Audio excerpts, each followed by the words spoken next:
Madame, monsieur, bonsoir. Très peu d'écoles. L'une d'elles est à Vercelles, dans la maison rurale familiale. Reportage de Laurent Ducreuset et Richard Négri. Le PC de Bravo demande autorisation d'ouverture du magasin. PC pour Bravo, reçu 5 sur 5, autorisation d'ouverture.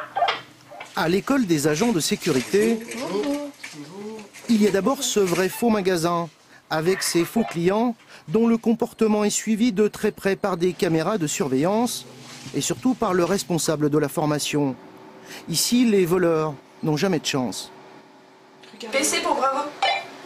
Un homme de grande taille avec un haut bleu a tenté de glisser un parfum et un téléphone portable dans ses poches. Soyez vigilants.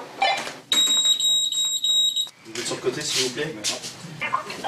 Est-ce que vous pouvez faire appel au service de police, s'il vous plaît? Bonjour. L'heure des remords peut-être pour le voleur. Reçu. L'heure du bilan de l'exercice pour ces élèves de CAP qui organisent souvent ces jeux de rôle. L'individu, il faut lui dire pourquoi tu l'interpelles. À l'origine, le contrôle pour l'isoler, pour ne pas créer un phénomène de groupe avec les autres clients du magasin, c'est très bien. Mais une fois qu'il est isolé, il faut lui dire. Il faut lui dire qu'il a volé, c'est clair.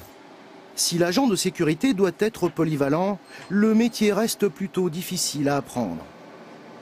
On regarde surtout l'expression du visage. Après, si on voit quelqu'un tourner en rond, on se pose des questions, forcément. Et sinon, non, on ne voit pas tout le temps. Quand il y a des vols, faut vraiment être observateur. Et si le regard ne suffit pas, on peut toujours compter sur l'aide de son compagnon à quatre pattes. L'établissement est l'un des rares dans l'Est de la France à proposer une formation de maître chien.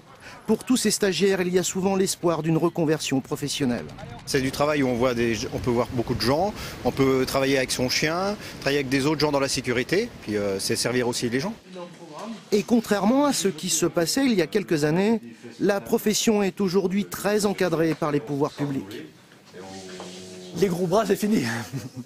Les gros bras, c'est fini. Non, maintenant, on demande quand même à une certaine réflexion, une certaine maturité. Et il faut que les jeunes ils aient, un certain aplomb.